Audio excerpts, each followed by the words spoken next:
बरकत तुम्हारी। में कुदरत पाई जाती है, में कुदरत पाई जाती है।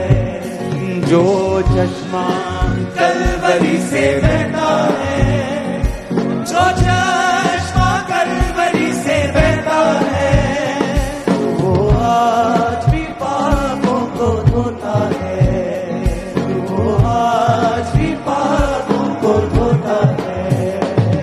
सुना हालेलुया। बस ये एक बड़ी अमेजिंग टेस्टमनी। अगर इनकी टांगे देखें तो एक्सीडेंट में दोनों टांगे कट गई थी और दूसरी नकली आर्टिफिशियल टांगे लगाई गई, लेकिन फिर भी कहते चल नहीं पा रहे थे और बिल्कुल भी सहारे के साथ टेस्टिमनी को देते हैं। बाद में परमेश्वर अपने की हाथों को आत्मा ने उठाओ। एक चीज आज बड़े ध्यान से समझना, बहुत इंपॉर्टेंट है ये वर्ड आज का। टेस्टिमनी सब रोक दो, वर्ड बहुत इंपॉर्टेंट है आज। तो वह वचन ज्यादा है, पेपर्स ज्यादा है, आयतें ज्यादा हैं, तो मुझे आपको बैठकर समझाना पड़ेगा कि क्या क्या परमेश्वर चाहता है। अपने हाथों को उठा, बोलो जो कुछ मैं सुनूं 100 गुना फलों को लेके आऊं। अंधकार की शक्तियां इसे चुराने ना पाए, प्रभु यीशु मसीह के सामर्थी नाम में। कॉपी पेन अगर आप साथ नहीं लेके आए तो मुझे आप पे दया आती है, क्योंकि आप डिलीवरेंस वीक में अगर वचन नोट नहीं करेंगे, चाहे इंटरनेट पे ही डाल दिया जाएगा, तो भी आपका लिखा हुआ वचन जो आप लिखते हैं वो आपको हमेशा याद भी रहता है।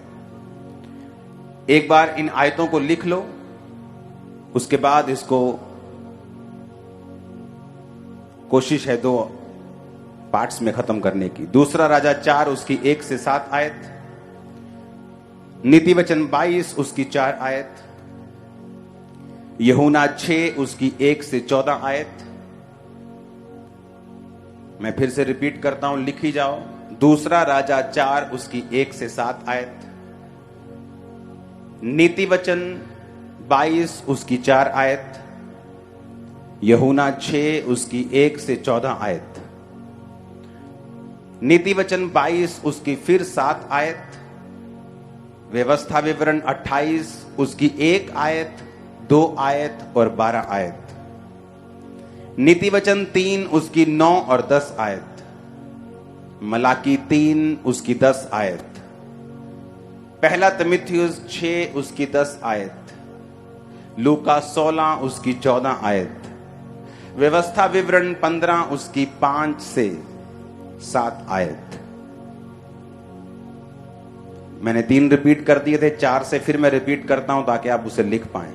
नीति वचन 22 उसकी 7 आयत, व्यवस्था विवरण 28 उसकी 1, 2 और 12 आयत, नीति वचन 3 उसकी 9 और 10 आयत, मलाकी 3 उसकी 10 आयत, पहला तिमुथियुस 6 उसकी 10 आयत, लूका 16 उसकी 14 आयत, व्यवस्था विवरण 15 उसकी 5 से 7 आयत। ये वचन खुदावंद के नाम में आपकी बरकत का कारण हो, यीशु के नाम में। सबसे पहले हमें यह समझने की जरूरत है कि परमेश्वर हमारे विषय में क्या सोचता है। जब हम कर्जे के टॉपिक पे बात करेंगे तो एक कोढ़ी परमेश्वर के पास आके कहता है कि परमेश्वर अगर तू चाहता है तो मैं शुद्ध हो जाऊं। तो परमेश्वर ने कहा मैं चाहता हूं तू शुद्ध हो जा, आमीन। और बाइबल कहती क्या वो शुद्ध हुआ कि नहीं हुआ? हां, शुद्ध हुआ कि नहीं हुआ? अब व्यवस्था विवरण 15 उसकी 5 से 7 आयत हम पढ़ेंगे। हमें यह जरूरी है समझना कि परमेश्वर की इच्छा क्या है। मेरे माइक को हल्का सा प्रीचिंग मोड पे करो, गूंज कम कर दो। इतना अवश्य है कि तू अपने परमेश्वर यहोवा की बात मन लगाकर सुने और सारी आज्ञाओं को मानने में जो आज मैं तुझे सुनाता हूं चौकसी करे। तब तेरा परमेश्वर यहोवा अपने वचन के अनुसार तुझे आशीष देगा और तू बहुत जातियों को उधार देगा, परंतु तुझे उधार लेना ना पड़ेगा। तू बहुत जातियों पर प्रभुता करेगा, परंतु वे तेरे ऊपर प्रभुता ना करने पाएंगी। जो देश तेरा परमेश्वर यहोवा तुझे देता है, उसके किसी फाटक के भीतर यदि तेरे भाइयों में से कोई दरिद्र हो तो उस अपने दरिद्र भाई के लिए ना तो अपना हृदय कठोर करना और ना ही अपनी मुट्ठी कड़ी करना। जब परमेश्वर ये चाहता था कि वो शुद्ध हो जाए, तो बाइबल कहती वो शुद्ध हो गया। कर्जे के विषय में परमेश्वर क्या चाहता है, जो डिलीवरेंस हम लेना चाहते हैं, जो परमेश्वर देना आपको चाहता है, सबसे पहले आपको यह मालूम होना चाहिए कि परमेश्वर उस विषय में मेरे लिए क्या सोचता है। क्योंकि अगर वो परमेश्वर की मर्जी नहीं है तो आप कभी भी वो आशीष परमेश्वर की ओर से नहीं पा सकते। अगर वो संसारिक दृष्टि से किसी व्यक्ति के पास आती भी है, वो दुखों से भरी हुई होगी, शॉर्ट टाइम के लिए होगी और आपके वंश के लिए वो बरकत का कारण नहीं होगी। इसीलिए हमने पहले यह सोचना है कि परमेश्वर मेरे लिए क्या सोचता है। जब वो मुझे देखता है, आप भूल जाओ आज क्रूसेड की तरह लोग आए हैं थर्सडे, आप भूल जाओ यहां लाखों लोग बैठे हैं, आप ये सोचो कि मुझसे बात कर रहा है परमेश्वर का वचन। तो सबसे पहले जब हमें परमेश्वर की बरकत को लेना है, जो परमेश्वर सोचता है मेरे लिए, कि वो क्या सोचता है। बाइबल कहती है परमेश्वर ये सोचता है कि वो तू सब जातियों को उधार देगा, उधार लेगा नहीं। तो परमेश्वर, मैं एक बात आपको ये बता दूं बाइबल के बीच से, नीति वचन 22 उसकी 7 आयत पढ़ेंगे। धनी निर्धन पर प्रभुता करता है और उधार लेने वाला उधार देने वाले का दास होता है। बाइबल कहती है तुम नौकर हो उसके जिससे तुमने पैसे उधार लिए हैं। और जब परमेश्वर ने इजरायलियों को बुलाया तो परमेश्वर ने कहा मैं तुझे सब जातियों में से श्रेष्ठ करूंगा, ये मेरी बुलाहट है तुम लोगों के लिए। तो तुम बहुत सी जातियों को उधार दोगे, तुम बहुत सी जातियों को पैसा उधार दोगे, परंतु तुम्हें किसी से भी उधार लेने की जरूरत जो है वो नहीं पड़ेगी। हालेलुया। अब आप जानते हैं व्यवस्था विवरण 28 उसकी 1, 2 और 12 आयत को पढ़ेंगे। यदि तू अपने परमेश्वर यहोवा की सब आज्ञाएं जो आज तुझे सुनाई जाती हैं चौकसी से पूरा करने को चित्त लगाकर उसे सुने, तो वह तुझे पृथ्वी की सब जातियों में श्रेष्ठ करेगा। फिर अपने परमेश्वर यहोवा की सुनने के कारण ये सब आशीर्वाद तुम पर आएंगे। यहोवा तेरे लिए आकाश रूपी उत्तम भंडार को खोलकर तेरी भूमि पर समय पर बारिश बरसाया करेगा और तेरे सारे कामों पर आशीष देगा। तू बहुतेरी जातियों को उधार देगा, परंतु तुझे किसी से उधार लेना नहीं पड़ेगा। हमने फिर से पहले एक वचन सुना था, अभी हमने दूसरे वचन में यही सुना कि परमेश्वर बार बार कर्जे के बारे में बात कर रहा था। वो अपने लोगों को यह बताने की कोशिश कर रहा था कि तुम लोग जो मेरे नाम के कहलाए जाते हो, तुम कर्जा नहीं लोगे पर तुम कर्जा दोगे। आमीन। और यदि इसी व्यवस्था विवरण 28 की आप 15 आयत को पढ़ें, यदि तू परमेश्वर यहोवा की बात ना सुने और उसकी सारी आज्ञाओं और विधियों को पालने में जो आज तुझे मैं सुनाता हूं चौकसी ना करे, तो ये सारे श्राप तुम पर आ जाएंगे। वो श्राप कौन से हैं आप उससे आगे आप पढ़ना। ओके, मैं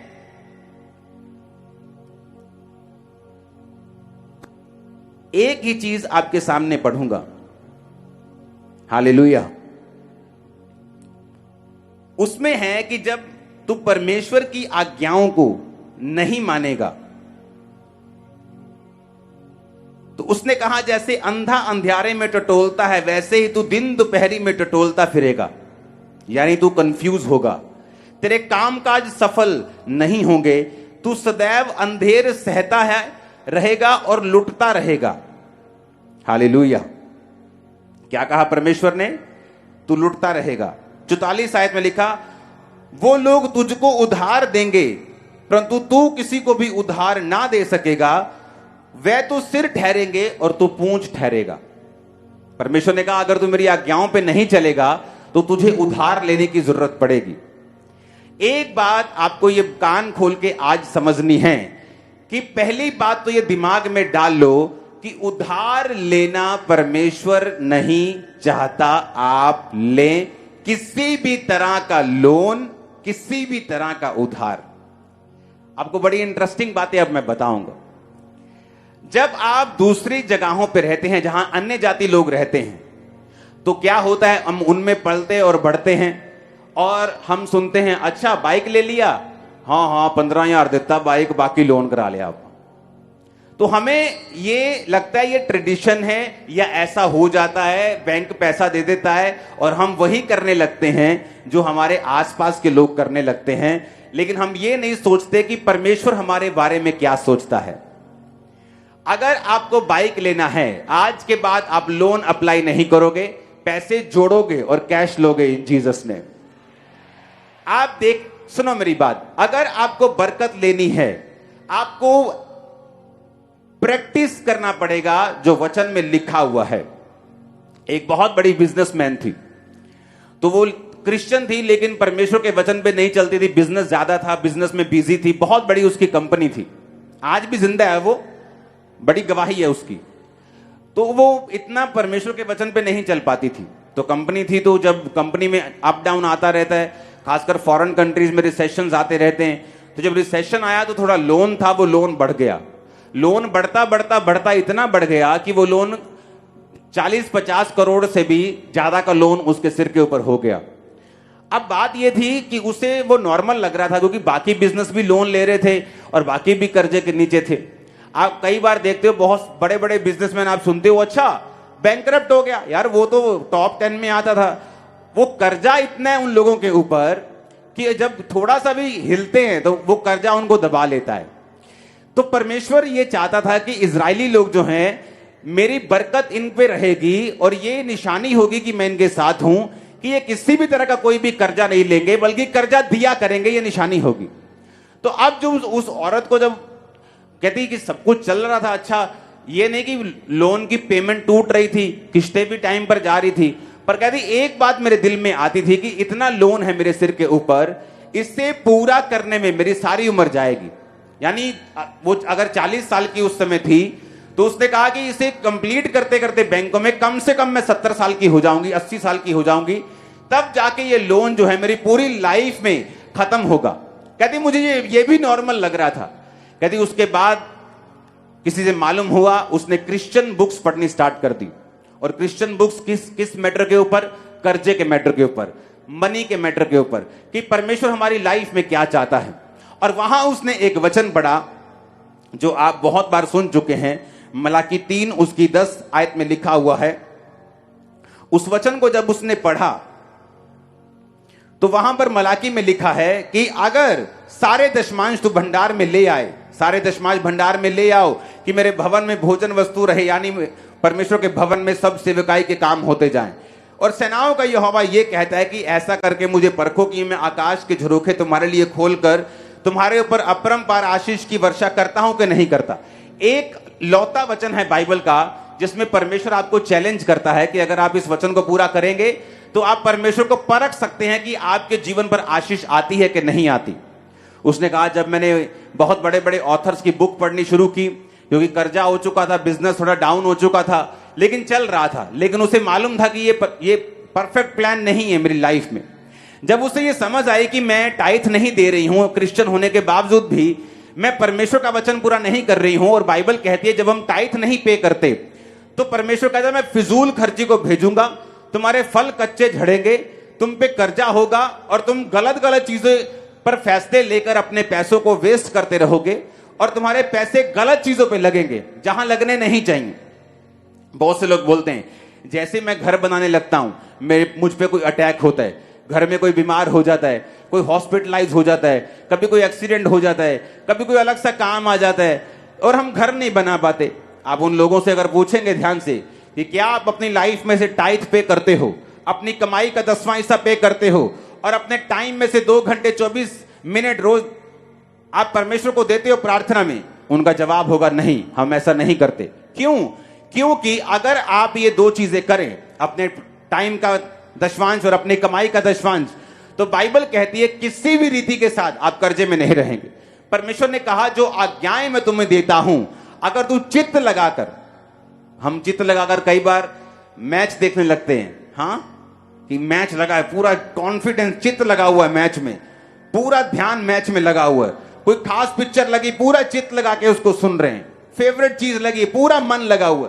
परमेश्वर कहता अगर ऐसे ही मन तू मेरे वचन के ऊपर लगाएगा तो निशानी होगी कि तू सब जातियों से श्रेष्ठ होगा और तू उधार देगा और लेगा नहीं, क्योंकि उधार लेने वाला देने वाले का दास होता है, उसका नौकर होता है। और परमेश्वर चाहता है कि तुम अन्य जातियों में श्रेष्ठ हो, इसलिए वो तुमको नौकर बनता हुआ देखना नहीं चाहता।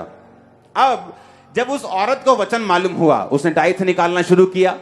कहती मुझे उन लोगों के फोन आने लगे, मेरे कस्टमर्स जो 5 साल पहले मुझे छोड़ चुके थे।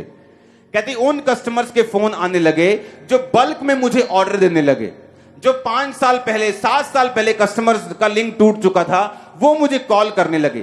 कहते ऐसे अनएक्सपेक्टिंग कॉल्स मुझे आने लगी मेरे बिजनेस के लिए, और मेरा बिजनेस इस तरह से अनएक्सपेक्टेडली ग्रो करना शुरू हो गया कि आज वो औरत पूरी तरह से कर्जे से 100% आजाद हो चुकी है। और उसने फैसला किया कि आज के बाद कुछ भी हो, जितनी ग्रेस होगी, जितना पैसा होगा, हम उसमें बिजनेस करेंगे, लेकिन बैंक से लोन नहीं उठाएंगे, टाइथ पे करेंगे। और जब उसने फैसला किया, परमेश्वर ने उसे बरकत दी। दिनों और महीनों में उसका लोन उतरा। और फिर देखो क्या हुआ, परमेश्वर ने उससे बात की। उसने कहा मेरी बेटी एक बात को सुन।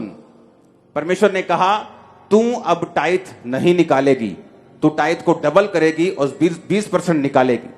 वो घबरा गई क्योंकि वो बहुत अमीर थी और लाखों में उसका टाइथ था महीने का।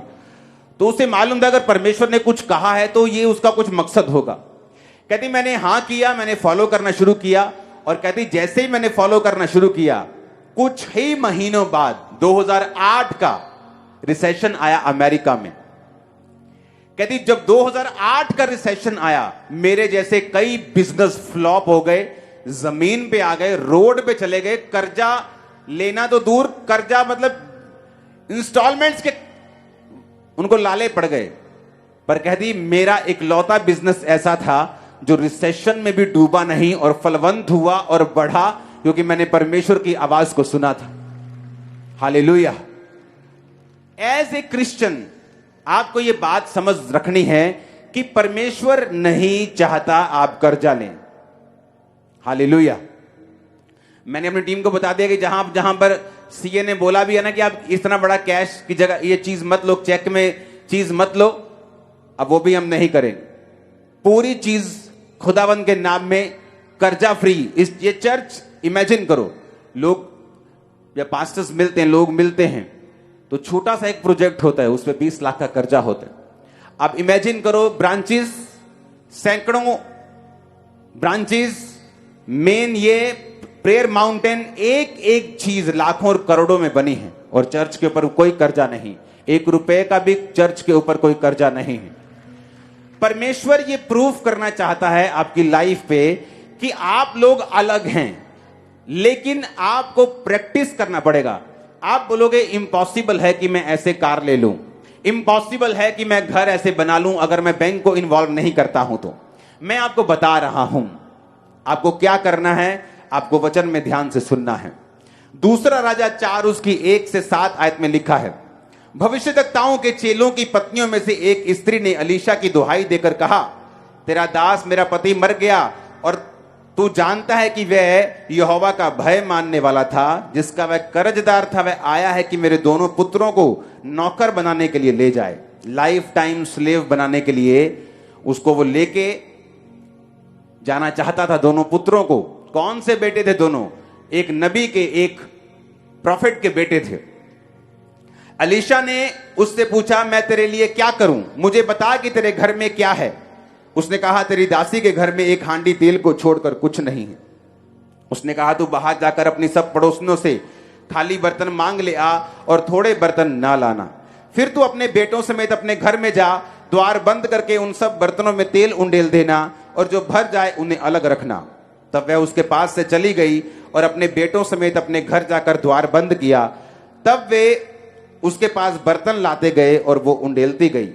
जब सब बर्तन भर गए और उसने अपने बेटों से कहा मेरे पास और ले आ, तो बेटों ने कहा 1 बर्तन नहीं रहा, 1 भी नहीं रहा। तेल तब रुक गया। तब उसने जाकर परमेश्वर के भक्त को यह बता दिया और उसने कहा जा अपना तेल बेचकर ऋण अपना कर्जा भर दे और जो रह जाए उससे अपने पुत्रों सहित अपना निर्वाह करना। अब यहां पर जो कर्जा खत्म हो गया, सिर्फ परमेश्वर ने कर्जा खत्म नहीं किया, परमेश्वर ने कहा कि अब जो तेल बचा है, अब तू अपने पुत्रों सहित उसका निर्वाह भी करना, अपना गुजारा भी उससे चलाना। जब 12 टोकरियां बची थी खाने की, तो कितनी रोटियां और मछलियां बांटी गई थी? 5 रोटी और 2 मछली। कितने लोगों को खिलाया गया था? 5000 पुरुष थे, 4000 कहीं पुरुष थे, तो 20000 के करीब वो लोग थे। 20000 लोगों को खिलाने के बाद भी बाइबल कहती है कि रोटियां जो थी वो बच गईं। परमेश्वर एक मैसेज देना चाहता था आपको कि जब परमेश्वर आपकी जिंदगी में इन्वॉल्व होगा, आपकी जिंदगी में शामिल होगा, जिस तरह इस औरत ने परमेश्वर को शामिल किया। किस तरह से आप परमेश्वर को शामिल कर सकते हैं? तौबा करके, कि आप अपने गुनाहों की तौबा करते हैं, आप ब्लू फिल्मों देखने की तौबा करते हैं, आप जो गंदी संगति में उसकी तौबा करते हैं, व्यभिचार की तौबा अगर आप नहीं करेंगे तो याद रखो परमेश्वर का कोई भी नुकसान नहीं है।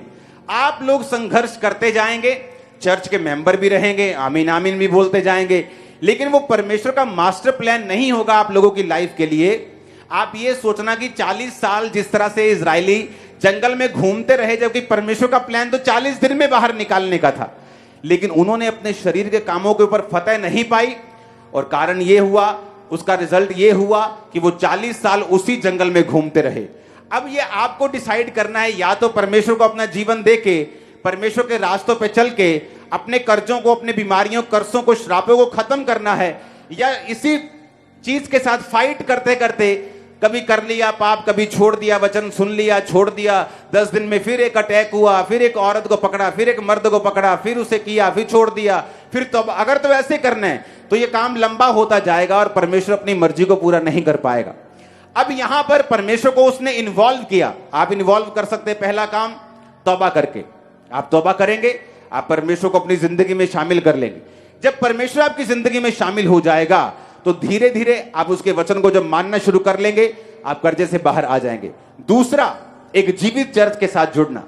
अब बाइबल कहती है वो क्रिश्चियन थी पहले से ही, यहोवा को मानने वाली थी, पर परमेश्वर के दास के कांटेक्ट में नहीं थी। बाइबल कहती है जब वो मस्से वाले दास के कांटेक्ट में आई और उसने कहा तेरे हाथ में क्या है, उसने कहा थोड़ा सा तेल है।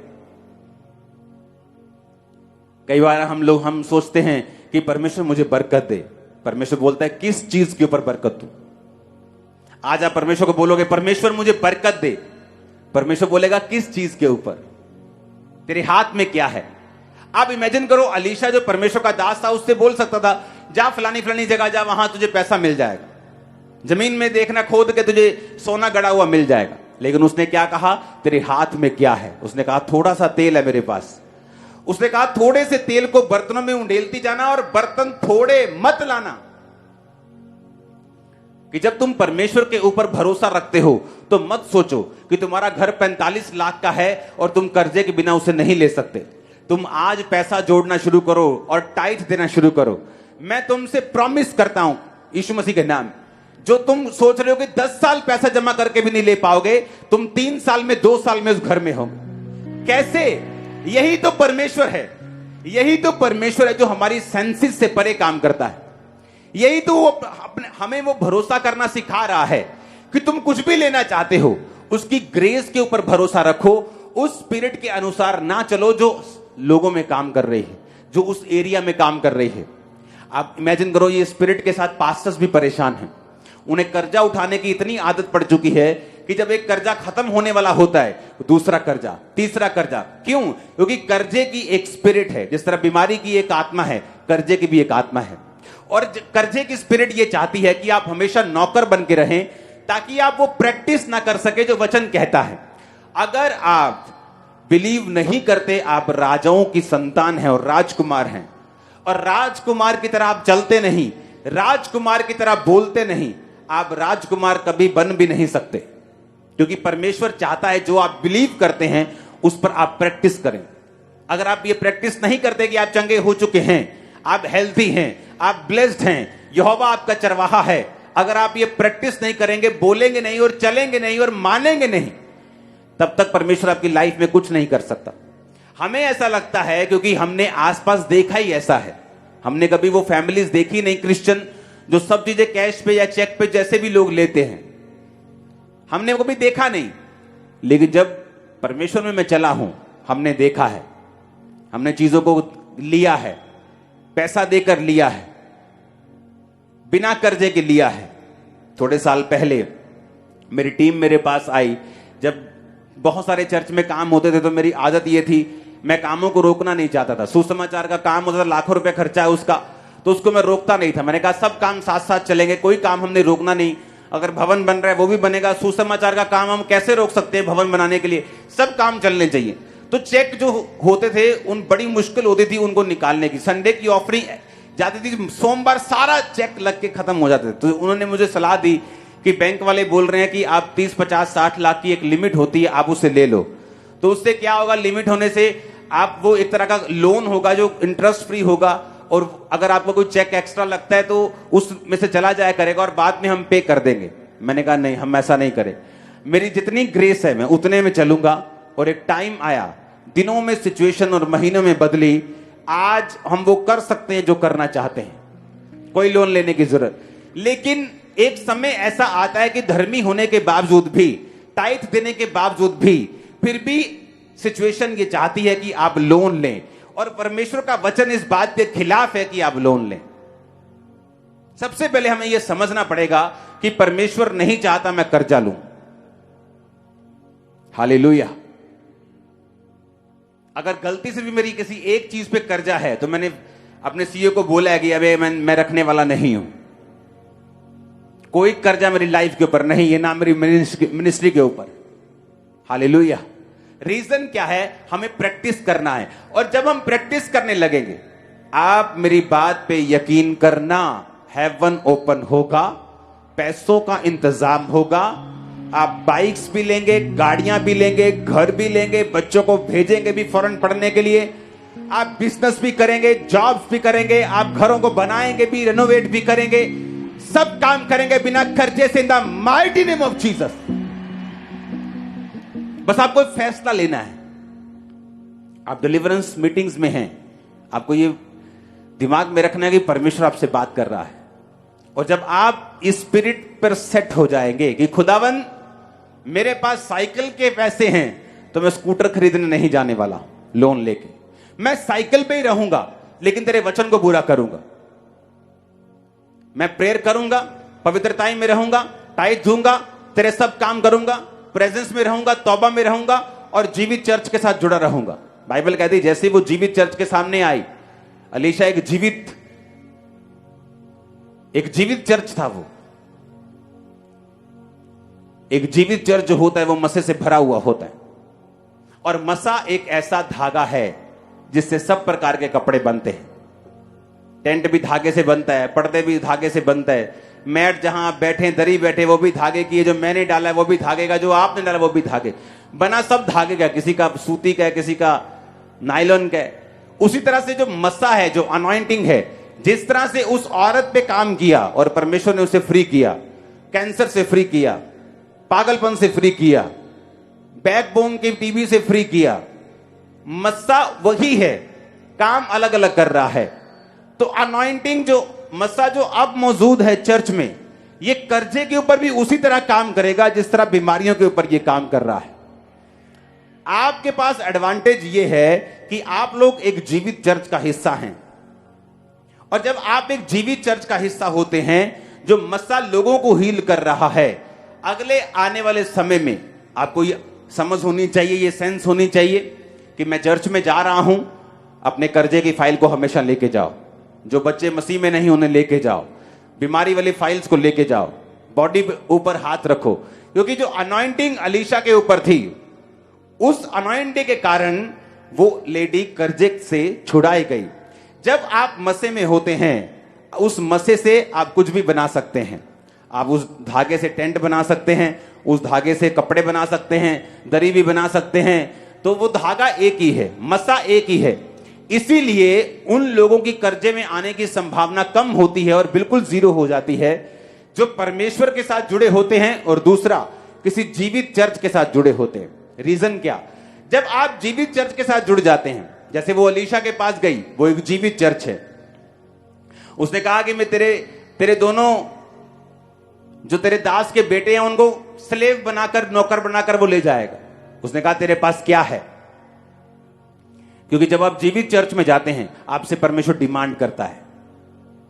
क्या डिमांड करता है? ये काम करना है, भवन बनना है, सुसमाचार का काम है, ये वाला काम है, ये वाला चीज करनी है, ये करनी है। परमेश्वर बोलता है तुम्हारे हाथ में क्या है? क्या तुम बीजों को लेके आए हो? क्या तुम बीजों को बोते हो? क्योंकि जैसे ही आप जीवित चर्च में जाएंगे, मसे वाली चर्च में होंगे और आप बोना शुरू करेंगे, उसी बोने से जो आपके पास है वो बढ़ेगा और बरकत आएगी और कर्जे आपकी लाइफ से फिनिश होंगे। आज के बाद कर्जा लेना अपनी लाइफ से बंद कर दो। जो कर्जा ऑलरेडी है, जो लोन ऑलरेडी चल रहा है, उसे उतारने का प्रण कर लो कि आज से जो बैंक लोन है, जो गाड़ी के ऊपर, बाइक के ऊपर, घर के ऊपर, स्टडी का लोन है, सबसे पहले अब मैं ये लोन चुकाऊंगा और बाकी काम मैं सारे बाद में करूंगा। आप देखना क्या होता है। आप देखना, जैसे आप जो सोच रहे हैं वैसा नहीं होगा। कि आप सोच रहे हैं आपकी तनख्वाह 50,000 रुपए है, आप जोड़ना शुरू करेंगे, इतने सालों में जोड़ लेंगे, ऐसा नहीं होगा। आप 10 गुना तेजी के साथ काम करेंगे। आप देखना, परमेश्वर अनएक्सपेक्टेडली ऐसे रास्ते आपकी लाइफ में खोलेगा और यह निशानी होगी कि आपने वर्ड को फॉलो करना शुरू कर दिया है। आपने टाइथ, आपने प्रेयर, आपने पवित्रताई, खुदा के साथ जुड़ना, अच्छी चर्च के साथ जुड़ना, संगति में रहना आपने शुरू कर दिया है। उससे क्या होगा? परमेश्वर ऐसे रास्ते आपकी लाइफ में ओपन करेगा कि उसी थोड़ी सी बरकत में ही, उसी पैसे में ही, और परमेश्वर ऐसी चीजों का इंतजाम करेगा जिससे आप उस कर्जे में नहीं रहने पाएंगे और आपकी सोच से पहले वो कर्जा आपकी फैमिली से आउट होगा और दोबारा आप कभी भी कर्जा नहीं लेंगे। In the name of Jesus, आमीन ऊंचा चाहिए। आप मेरी बात समझ रहे कि नहीं? क्योंकि डिलीवरेंस अपने आप नहीं होती। आपने लोगों का कर्जा देना है, लोग आपको तंग करते हैं, आज के बाद लोग आपको कॉल नहीं करेंगे, आप कॉल करेंगे। आप कॉल करेंगे कि भाई साहब आपका कर्जा देना है, मैंने वचन सुना है, मैं फॉलो कर रहा हूं, खुदा की दया से मैं जल्दी आपको कॉल करूंगा। वो नहीं कॉल करेंगे, आप कॉल करेंगे। आप बताएंगे कि आप कर्जा देने के लिए, जितने आप लेने के लिए उत्सुक हैं, मैं उससे ज्यादा देने के लिए उत्सुक हूं। हालेलुया। आप लोग ये बात करेंगे। कर्जा देने वाला आपको कॉल ना करे, आप उनको कॉल करें। आप उनको बताएं कि आप यहोवा को मानने वाले हैं, आप यीशु को मानने वाले हैं, आप आगे से कर्जा नहीं उठाने वाले। क्योंकि ये स्पिरिट आपकी लाइफ में नहीं होनी चाहिए। ये एक स्पिरिट है, कर्जा उठाने की स्पिरिट है, ये एक आत्मा है। हर टाइम कर्जा उठाना, 200 रुपया दें तुझे वापिस करता हूं, 500 दें तुझे वापिस करता हूं, 2000 दें तुझे वापिस करता हूं, 2 लाख दें तुझे वापिस करता हूं, 5 लाख की कमेटी उठाई मैं वापिस करता हूं, 10 लाख दें, मैं लोन ले लेता हूं, मैं वापिस करता हूं, बैंक से ले लेता हूं, धीरे धीरे वापिस कर दूंगा। आज से आपकी लाइफ से कैंसिल है इन जीसस नेम। फायर के साथ, आग के साथ, मस्से के साथ, इस अनॉइंटिंग के साथ, इस प्रोफेटिक अनॉइंटिंग के साथ ये कैंसिल है in the mighty name of Jesus. आमीन। आप बोलेंगे काम कैसे चलेगा, बिजनेस कैसे चलेगा? क्योंकि आप लोग ऐसा देखते आए हो, आप लोग दूसरे लोगों को ऐसा करता देखते आए हो। क्योंकि उनकी लाइफ में परमेश्वर नहीं है, पर आपकी लाइफ में परमेश्वर है। आमीन। आपको यह भी समझना है, फिर दूसरे हीलिंग नहीं ले पाते, दूसरे दुष्ट आत्मा से डिलीवरेंस नहीं ले पाते। पागल है तो पागल ही रहते सारी उम्र, लेकिन हम ऐसा नहीं होता। एक क्रिश्चियन बंदा डिलीवरेंस भी लेता है, हीलिंग भी ले लेता है खुदाबंद से, पागलपन से आजादी भी ले लेता है, बीमारियों से शिफा भी ले लेता है, दुष्ट आत्मा से छुटकारा भी ले लेता है। तो कर्जों से छुटकारा भी तुम लेने पाओगे यीशु मसीह के नाम में बहुत जल्दी। आप मेरी बात समझ रहे कि नहीं? तो ये स्पिरिट जो है आपको फॉलो करनी, क्योंकि परमेश्वर जो है उसकी इच्छा आपकी लाइफ में यही है। आमीन। नीति वचन 22 उसकी 4 आयत में लिखा, नम्रता और यहोवा के भय मानने का फल धन, महिमा और जीवन होता है।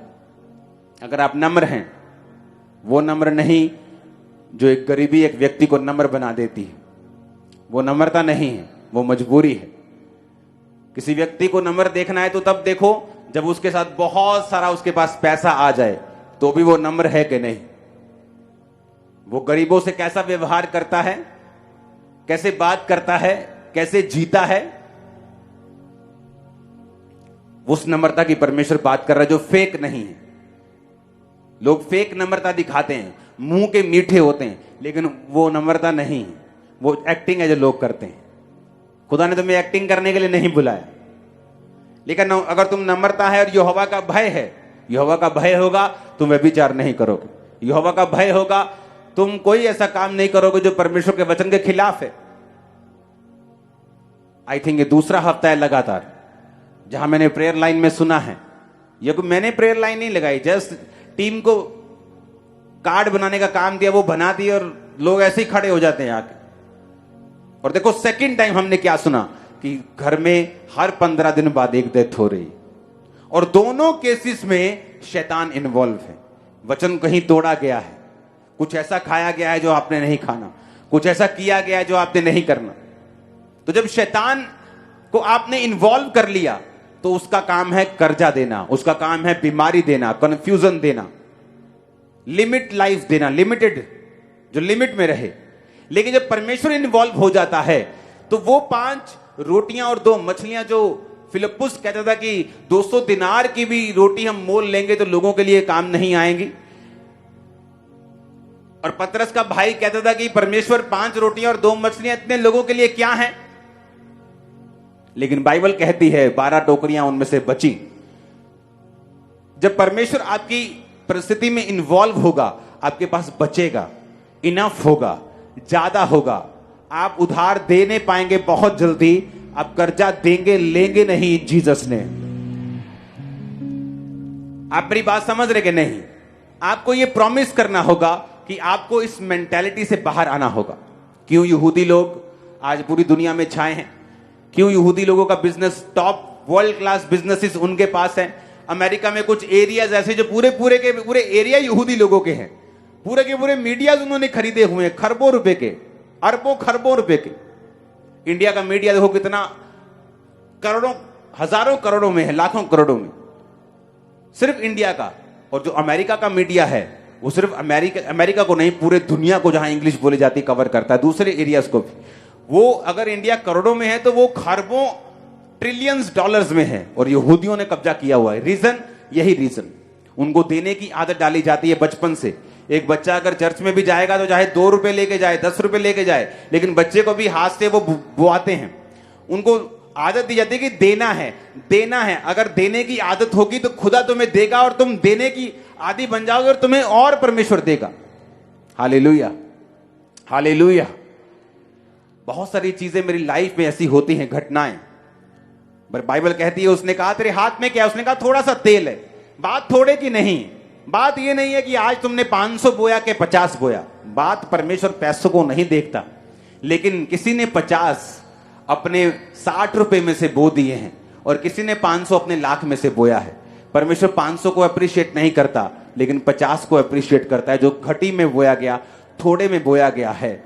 जब आप थोड़े में से भी बोना शुरू करते हैं, थोड़े से में भी वफादार रहना शुरू करते हैं, परमेश्वर आपको दिखाता है और बताता है कि मैं जीवित परमेश्वर हूं, और मैं तेरे सारे इंतजामों को करूंगा, मैं आसमान को खोलूंगा, मैं तेरी जरूरतों को स्वर्गीय भंडार से पूरा करूंगा। आमीन। आप जानते हैं बहुत सारे पास्टर्स की मैंने स्टडी की है, पास्टर्स प्रीच करते हैं टाइट का, लेकिन खुद टाइट नहीं देते बहुत से पास्टर्स। और अगर आप उनकी लाइफ में देखें, बहुत से पास्टर्स फाइनेंशियली स्ट्रगल करते हैं, क्योंकि जो वो प्रीच करते हैं उसे प्रैक्टिस अपनी लाइफ में नहीं करते। हालेलुया। आज जो चर्च में आप करोड़ों रुपए का साउंड लगा हुआ देखते हो, किलोमीटर के हिसाब से आप बैठ जाओ तो भी आवाज जाएगी आपको, लेकिन पहले ऐसा नहीं था। चर्च में किराए पे साउंड आता था, तो चर्च सिर्फ, पहले तो ऐसी चर्च थी कि सिर्फ साउंड का किराया पूरी ऑफरिंग से देती थी। तो मैंने कहा कि अपना साउंड लेते हैं, तो मैं पैसे जोड़ने लगा। मुझे मालूम हुआ कि एक छोटा मोटा साउंड होता है तो वो 5,000 4,000 लोगों में चल जाएगा। सिर्फ 6-10 लाख का साउंड होगा, 12 लाख का, 15-20 लाख का हो जाएगा, तो साउंड बन जाएगा। तो पैसे जोड़ने शुरू किए, ये पैसे जोड़ रहे, पैसे जोड़े, 50 अनाउंस किया, किसी ने 20,000, किसी ने 50,000 बोना शुरू, किसी ने 5,000, 500, 1,000 बोना शुरू किया। खाते में पैसे इकट्ठे हो गए 6 लाख, अभी भी पूरे नहीं है, अभी भी 4 गुना और पैसे चाहिए, 3 गुना चाहिए साउंड लेने के लिए। चलो वेट करते हैं, वेट करते हैं। प्रार्थना में था, परमेश्वर ने कहा पूरे का पूरा अकाउंट अभी खाली कर दे। तब मेरे पास, अब इंटरनेट बैंकिंग नहीं, मैं रखता नहीं अभी, तब मेरे पास इंटरनेट बैंकिंग तब भी थी, आज से आप लगा लो मैं 15 16 साल 17 साल पहले की बात कर रहा हूं। तो रात को मैंने अकाउंट अपना ओपन किया और सारा का सारा पैसा एक मिनिस्ट्री में ट्रांसफर कर दिया। थोड़े दिन बाद एक फैमिली मेरे पास आई, तो उसने कहा कि परमेश्वर ने हमारे दिल में डाला है कि हम अपना प्रॉपर्टी बेच के चर्च को साउंड लेके दे, और इस तरह से चर्च का पहला साउंड खरीदा गया था। अब चर्च का मतलब वो साउंड जितने का आया, जितने का वो था, इतने के तो माइक नहीं आएंगे, लेकिन बात क्या थी, वो बोया गया। बात क्या थी, परमेश्वर की आवाज को सुनना, परमेश्वर की इंस्ट्रक्शंस को जब थोड़ा है तब फॉलो करना। परमेश्वर आपको सिखाता है कि जब आप फॉलो करेंगे तो परमेश्वर की ग्रेस और मसा और उसका जो फेवर है, उसकी जो बरकत है, परमेश्वर का हाथ जो है वो आप और आपके बिजनेस में रहेगा। और अगर आप उसके वचनों के मुताबिक चलेंगे, जो परमेश्वर कहता है उसे करेंगे। मैं आपको बता रहा हूं, ये चर्च एक रेवोल्यूशन, एक नया ट्रेंड शुरू करेंगे, जहां आप लोन फ्री, कर्जा फ्री कलीसिया होंगे। अपने घरों में भी मैं आपको चैलेंज करता हूं, मैं आपको दावा करता हूं, prophetic word, top prophetic word आपको देता हूं। आप एग्जाम्पल होंगे। आप कर्जा देंगे नहीं, आप कर्जा लेंगे नहीं, कर्जा देंगे, आप एग्जाम्पल होंगे। सुनो मेरी बात, अगर आपको 45 लाख की भी कार लेनी होगी, आप उसे ऐसे ही खरीदेंगे। मैं आपको सच कह रहा हूं। आपको घर बनाना होगा, आप बनाएंगे, लेकिन उससे पहले परमेश्वर आपको सीधा करेगा, आपको सिखाएगा। ग्रेस में चलना है। अगर मेरे पास आज स्कूटर की ग्रेस है, मैं लोन लेकर कार लेना नहीं चाहूंगा। मैं उसी ग्रेस में खुश रहूंगा, वचन पे चलूंगा, वचन को मानूंगा, प्रेयर करूंगा, जोड़ूंगा, सब काम करूंगा और वेट करूंगा उसकी ग्रेस की। आप इमेजिन करना, जो यहोवा की बाट जोते हैं वो नया बल प्राप्त करते जाएंगे। आप इस तरह से परमेश्वर के वचनों पे चलोगे, मैं आपको दावा करता हूं, वो चीज जो आपने 5 साल बाद सोची है, 5 महीने में अपनी ले लोगे बिना लोन। ओ आमीन, ऊंचे वाला चाहिए चर्च। मैंने कहा आमीन, ऊंचे वाला चाहिए चर्च। Hallelujah, hallelujah. वो लोग नहीं जो गाड़ी का थोड़ा बहुत लोन है या बाइक का लोन है, उनकी बात मैं नहीं कर रहा हूं। वो लोग हाथ खड़ा करो जिन पे भारी कर्जे हैं, बहुत बड़े बड़े, 60 लाख 70 से बड़े बड़े कर्जे, हाथ खड़ा करो। बाइक वाले, गाड़ी वाले, वो छोटा मोटा लोन 10-20 लाख, चिंता मत करो, वो चुटकी मार में निकलने वाला, चुटकी बजने वाली। मैं आपको सच कह रहा हूं, मैं आपको सच कह रहा हूं। खुदा आपके बिजनेस को बढ़ाए, वो आपको डिवाइन हेल्प दे, वो कैसे भी करे। आपकी प्रॉपर्टी के रेट बढ़े, वो कैसे भी करेगा, वो करेगा। आप देखोगे। ये तो शुरुआत है, ये शुरुआत है।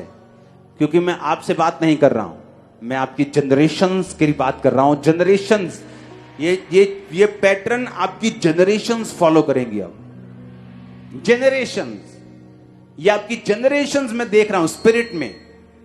आपके जो बच्चे पोते पड़पोते होंगे ना, वो ऐसे चीजें लेंगे, बड़ी बड़ी जहाज भी ऐसे लेंगे जैसे कुल्फी लेते हैं। मैं आपको बता रहा हूं, मैं आपको सच कह रहा हूं। परमेश्वर अपने वचन का आदर करेगा, वो अपने वचन से पीछे नहीं हटेगा। आप उसके वचन पे चलेंगे, वो आपको इतना शॉकिंग सरप्राइज देगा, आपको, आप हैरान हो जाएंगे। मैं आपको सच कह रहा हूं, मैं आपको सच कह रहा हूं। परवाह मत करना कोई क्या कहता है, जस्ट फॉलो करना। जो मैं आपको बोल रहा हूं ऐसा होगा आपकी लाइफ में, यह 100% होगा। आप लोन फ्री घर बनाएंगे, लोन फ्री गाड़ियां लेंगे, लोन फ्री काम करेंगे। यीशु मसीह के नाम में आमीन ऊंचा चाहिए। Hallelujah, hallelujah. आप तैयार हैं प्रेयर के लिए? आपको साथ देना होगा जब ले हैंड हो। तो ये नहीं कि सब गाड़ी वाला लोन वाला भी आ रहा है, बाइक वाला भी आ रहा है, मेरे 45,000 का लोन। मैंने कहा वो खत्म है, बिलीव करो, फिनिश है। जस्ट आपने जो मैंने कहा है इसे दोबारा सुनना, फिर से सुनना। डिलीवरेंस वीक्स के जो प्रचार होगा उसे बार बार सुनना, उसे सुनते रहना, जब तक तुम्हारी स्पिरिट उस पर चलना ना शुरू कर दे, जब तक एक एक चीज को तुम फॉलो करना ना शुरू कर दो, इसको सुनते रहना। आज का प्रचार और इसका सेकंड पार्ट संडे होगा। ये प्रचार 1 हफ्ता कर्जे पे होगा, इसको सुनना, बार बार सुनना, जो मैंने कहा उसे फॉलो करना। मैं आपको जल्दी बधाई देने वाला हूं। आमीन ऊंचे वाला चाहिए चर्च। ओके, एक नंबर, टेस्टिमनी वाला नंबर अगर तैयार है तो उसे स्क्रीन पे शेयर कर देना। तो ये आपको मालूम होगा, क्योंकि ओके, आपको क्या करना है, आपको जब भी गवाही बने, कई लोग होते हैं कि ये मैं चर्च में जाऊंगा, मैं लेट हो जाता हूं, पहले लिखाऊंगा फिर मैं खड़ा होऊंगा। डोंट वरी, आप टेक्स्ट कर दो, आप व्हाट्सएप कर दो, आप छोटी सी वीडियो बना के भेज दो। सिर्फ पता है किस लिए मैं आपको बता रहा हूं, किस लिए।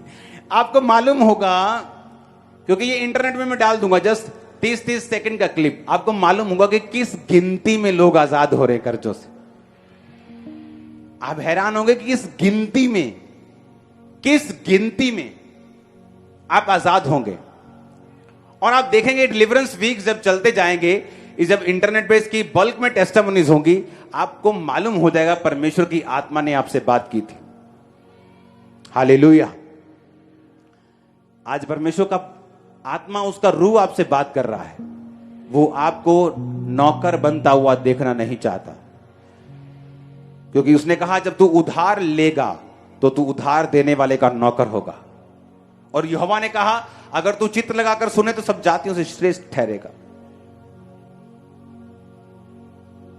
वचन पर्सनल होता है भाई, ले लो इसे अपने लिए, अपने लिए ग्रहण करो कि आज के बाद मैं और मेरा परिवार कभी कर्जा नहीं उठाएंगे। आप बोलेंगे बिजनेस कैसे चलेगा? क्योंकि आप लोगों ने ऐसे देखा है बिजनेस चलते हुए, लोगों के अन्य जातियों के जिनके पास खुदा नहीं है। लेकिन क्या आपने बिब्लिकल बिजनेस देखे हैं कैसे हैं? क्या आप बिजनेस करेंगे? जाके अमेरिका में देखो, जो लोग वर्ल्ड पे चलते हैं उनके बिजनेस देखो।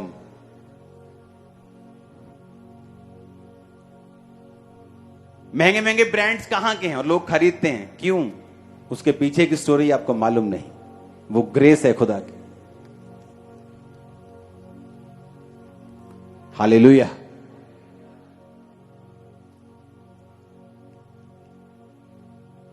एक व्यक्ति जब मुझे मिला तो मुझे वो 1.5 लाख रुपए की शर्ट दे गया। तो मैं देख रहा हूं उसमें लगा क्या 1.5 लाख का। तो मैंने आगे से पीछे से घुमा के देखी, मैंने कहा क्या लगा 1.5 लाख का? कुछ नहीं लगा, उसमें ग्रेस है सिर्फ। मैं आपको सच कह रहा हूं, कुछ आपको नहीं मालूम, कुछ बिजनेस सीक्रेटली खुदावंद के किंगडम को समर्पित किए हुए हैं। अपने हाथों को उठाओ, तो गूंज में करो, फिर से सिंगिंग में करो। वो हालात बदल दे। सब जन अपने घुटनों पे आ जाओ।